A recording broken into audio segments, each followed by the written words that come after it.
Bonjour à tous, Stanley de Clés de Reprise pour vous parler aujourd'hui, après justement les visites terrain qu'on a fait entre le Super U en Bretagne et le Leclerc. L'idée c'est qu'on a vu ensemble 2 magasins alimentaires, 2 grandes enseignes sur une même zone géographique en Bretagne. Environ 5 km entre les deux, et donc après avoir réalisé ces 2 visites mystères, une chez Super U et une chez Leclerc, il est temps de confronter les observations. La question n'est plus aujourd'hui quel magasin est le plus agréable. La vraie question est, si j'étais repreneur, lequel des deux mériterait que j'aille plus loin dans le processus d'acquisition? Donc, on est dans le moment qu'on appelle l'arbitrage. Donc, c'est Stanley Aporal de Clés de Reprise et on commence tout de suite. Bonjour à tous et bienvenue sur la chaîne. Si vous suivez cette série depuis le début, vous savez que nous allons réaliser 2 visites mystères de magasins alimentaires en Bretagne. D'abord, on a commencé par le Super U, puis son concurrent Leclerc, situé à environ 5 km. Pour les 2 magasins, j'ai volontairement utilisé quasiment la même méthode. Je suis arrivé comme un client, pas de rendez-vous avec le dirigeant,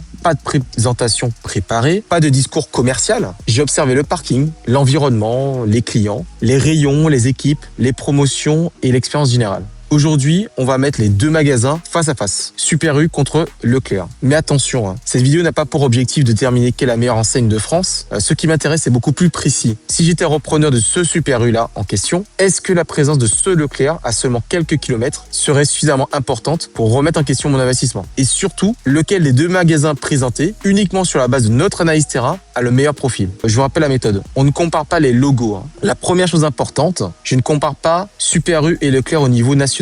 Ce serait une erreur. Aujourd'hui, je compare 2 magasins précis sur un territoire précis. Et ça, c'est la priorité. Aujourd'hui, parce qu'on est en reprise d'entreprise, on n'achète pas un logo, on achète une entreprise locale. On achète quoi? On achète un emplacement, on achète une clientèle, des équipes, une organisation. Et ça, c'est très important. On va également regarder une organisation, une zone de chalandise, une réputation locale et une capacité à générer durablement du résultat. C'est pour ça que la visite mystère est intéressante. Elle permet d'obtenir pendant quelques instants le dossier financier et de regarder l'entreprise tel que le client le voit ou la voit en fonction de sa vision. Je vais aussi poser quelques questions. Nous réalisons aujourd'hui un arbitrage terrain, pas encore un arbitrage financier définitif. Je peux préférer un magasin sur le terrain et finalement choisir l'autre après analyse des comptes. Pourquoi? Parce que tout dépendra du prix demandé, de l'EBE, de la dette, des investissements nécessaires, de la masse salariale et des conditions proposées par l'enseigne. Gardez bien cela en tête pour la suite. Le rôle numéro 1, l'emplacement et l'accessibilité. Premier critère, l'emplacement. C'est probablement l'un des critères les plus importants dans le commerce alimentaire parce qu'un mauvais rayon, je peux l'améliorer. Un mauvais merchandising, je peux le changer. Une organisation inefficace, je peux la restructurer. Mais déplacer un supermarché, c'est une autre histoire. Lors de mes 2 visites, j'ai donc regardé l'accessibilité, la visibilité depuis les axes de circulation, les entrées et les sorties, la facilité de stationnement, les commerces complémentaires et plus globalement, la dynamique de la zone. Pour le Super U, nous avions notamment constaté une zone commerciale cohérente et la présence d'activités complémentaires génératrices de trafic. Pour le Leclerc, j'ai appliqué exactement la même grille. Et c'est ici que le repreneur doit éviter une erreur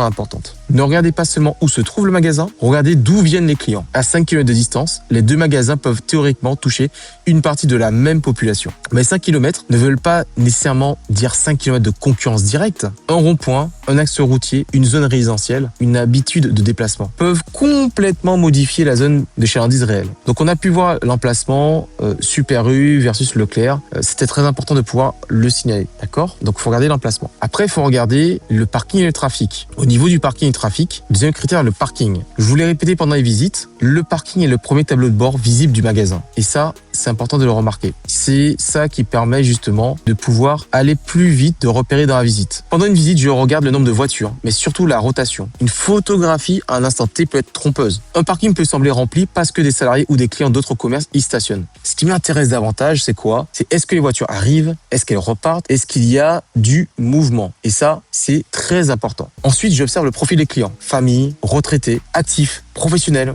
Et je regarde également leur achat lorsqu'ils ressortent. Petit sac, panier, gros sac, caddie rempli. Parce que cela permet de distinguer un magasin utilisé pour du dépannage d'un magasin utilisé pour des courses principales du foyer. Et entre Super U et Leclerc, c'est un élément stratégique. Après, on a la partie expérience client. Maintenant, entrons dans le magasin. Ici, je cherche quelque chose de très simple. Dans lequel ai-je naturellement envie de revenir? Je regarde la luminosité, la largeur des allées, la propreté, la signalétique, l'organisation, l'état du mobilier, la facilité pour trouver un produit. Quand j'ai visité de côté le Super U, nous avons donné une impression générale plutôt rassurante, environnement entretenu, magasin propre, allée agréable et bonne lisibilité générale. Leclerc doit être comparé exactement sur les mêmes critères. Et attention à un biais. En tant que repreneur, je ne dois pas choisir le magasin qui correspond plus à mes envies, je dois identifier celui qui représente la clientèle. Et ce n'est pas du tout la même chose. À votre avis, pourquoi justement il faut regarder ça? Parce qu'il y a aussi une question de prix et d'expérience client. C'est très important. Notamment, il y a encore une nouvelle comparaison au niveau des rayons. Et ici, je commence toujours par les fruits et les légumes. Pourquoi? Parce qu'il est extrêmement difficile de masquer durablement un mauvais rayon de fruits et légumes.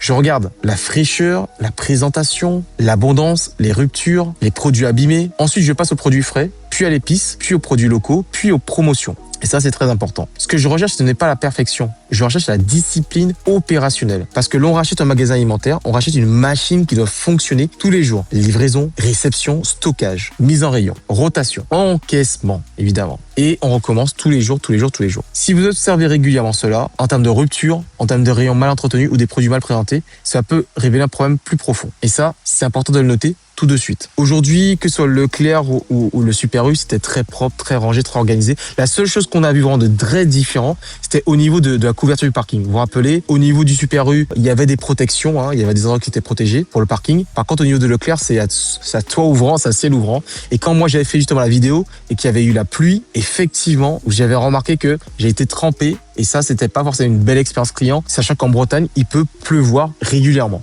Donc franchement, ne pas avoir de couverture au niveau du parking quand vous êtes situé en Bretagne, c'est quelque chose quand même qui est amélioré. C'est important. Quelles sont les autres choses qu'on a regardées? Les prix, les proximités, l'habitude, les produits locaux. C'est là que commence à apparaître ce que j'appelle aussi le moat local, c'est-à-dire la barrière concurrentielle du magasin. Si demain le concurrent baisse ses prix, pourquoi mes clients continueraient-ils à venir chez moi vu qu'on est à 5 km, c'est à côté. Donc c'est important de savoir le positionnement commercial. Très important. Maintenant, parlons de ce qui peut complètement faire basculer une acquisition. Les équipes. Parce que le jour où vous signez la reprise, les rayons restent, les frigos restent, les caisses restent, mais surtout, les salariés qui restent. Pendant mes visites, je observe donc le nombre de collaborateurs visibles, leur disponibilité, leur attitude, leur relation avec les clients, la présence ou non de managers sur le terrain. Évidemment, une visite mystère ne permet pas de réaliser un audit social. Je ne connais pas encore le turnover, les salaires, l'absentéisme, l'ancienneté, les contentieux éventuels, mais je peux obtenir déjà une première impression, vous voyez. Et cette première impression va déterminer les questions que je poserai ensuite au cédant. Donc, maintenant, en fait, quand on a vraiment repéré tout ça dans mes vidéos, il y a une grille d'analyse terrain qui ressort sur l'emplacement et l'accessibilité. Aujourd'hui, si je dois revenir au niveau de l'emplacement et de l'accessibilité, ça serait plus finalement aujourd'hui le Super U. Au niveau des équipes, on serait peut-être plus sur Leclerc. Et en fait, quand vous faites votre grille comme ça d'analyse sur les deux magasins, vous demandez pourquoi ça? Parce qu'en acquisition, je ne cherche pas nécessairement l'entreprise parfaite. Je cherche aussi parfois une bonne entreprise perfective. Et donc, quand j'imagine les deux magasins,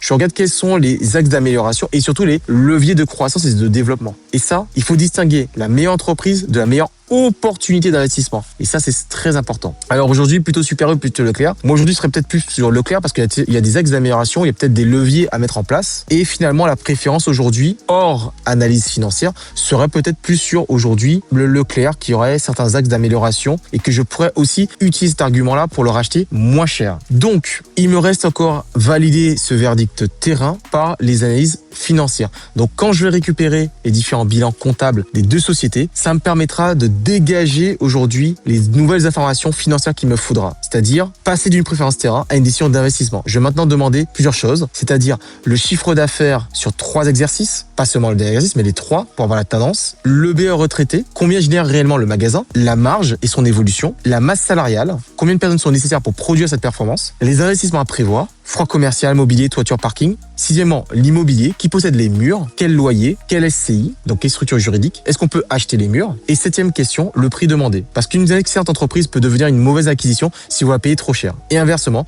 une entreprise imparfaite peut devenir une excellente opération si vous achetez au bon prix avec un plan de création de valeur réaliste. En conclusion, quand j'aurai les points financiers, je pourrai coordonner la question du terrain et de la partie financière. Donc, qu'est-ce qu'il faut faire? Il faut jamais tomber amoureux d'une cible. La première visite du Super U m'a permis de découvrir l'entreprise. La visite du Leclerc m'a permis de remettre cette première impression en perspective. Et la comparaison des deux me permet maintenant de raisonner comme un investisseur. Une cible n'est jamais bonne ou mauvaise dans l'absolu. Elle doit être analysée par rapport à son marché, ses concurrents, son prix, ses performances. Et surtout, à ce que vous pourrez en faire après la reprise. Donc le terrain nous a donné une première réponse. Maintenant, ce sont les chiffres qui devront confirmer ou invalider cette impression. Si vous avez suivi les 3 épisodes, dites-moi en commentaire, vous avez un seul chèque à signer, ce serait Super U ou Leclerc? Je veux votre choix et votre raisonnement. Abonnez-vous, mettez un pouce et on se dit à très bientôt encore pour une prochaine vidéo terrain sur clé de reprise. C'était Stanley Aporal et on se retrouve très vite pour encore plus de terrain sur le rachat d'entreprise.